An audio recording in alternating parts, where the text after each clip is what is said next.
they need for so many hardworking Americans. We sure haven't recovered the family wealth that was wiped out while people struggled to try to keep pace, save that house, keep it going. So we have work to do, and that's one of the critical issues in this election. Who is talking about specific approaches that build on successes? And who can you look at and say, I can imagine that person rolling up her sleeves and getting to work for you.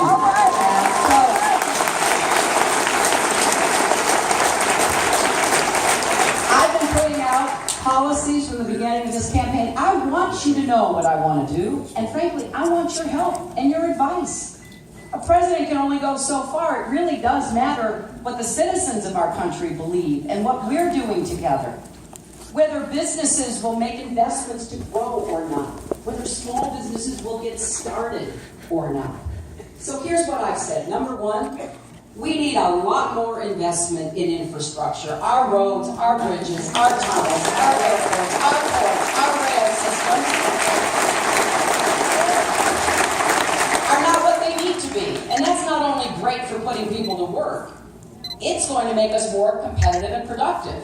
And I want us to have what a lot of folks who know a lot about this have called for, a national infrastructure bank. Because in addition to what the Congress is doing, I want us to have public-private partnerships to invest funding in doing a lot of these projects. I'm very excited about what we can see happen in that arena.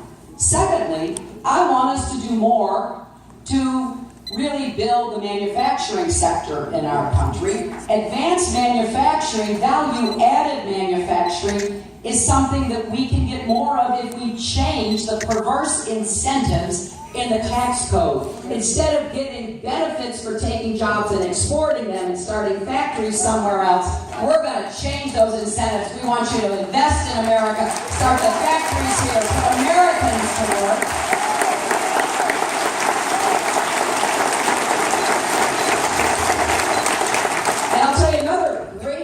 For us to get jobs. And Nevada is actually seeing the results of this.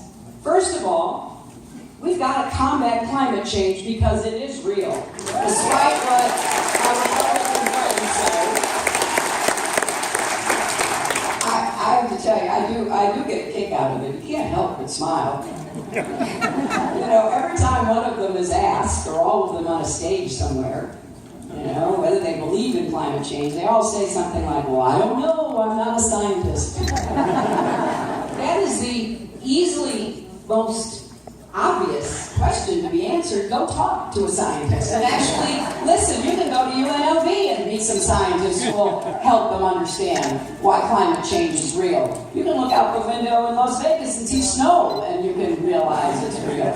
So, let's quit denying it. I'm very proud that we finally have a global agreement that can also go after the big emitters in the future, like China, like India, and others. They have to be part of the solution. But here's the other thing I don't understand. We can create millions of new jobs and businesses if we invest in clean, renewable energy. And I know that it's doable because you're starting to do it here in Nevada, and you are attracting businesses, right?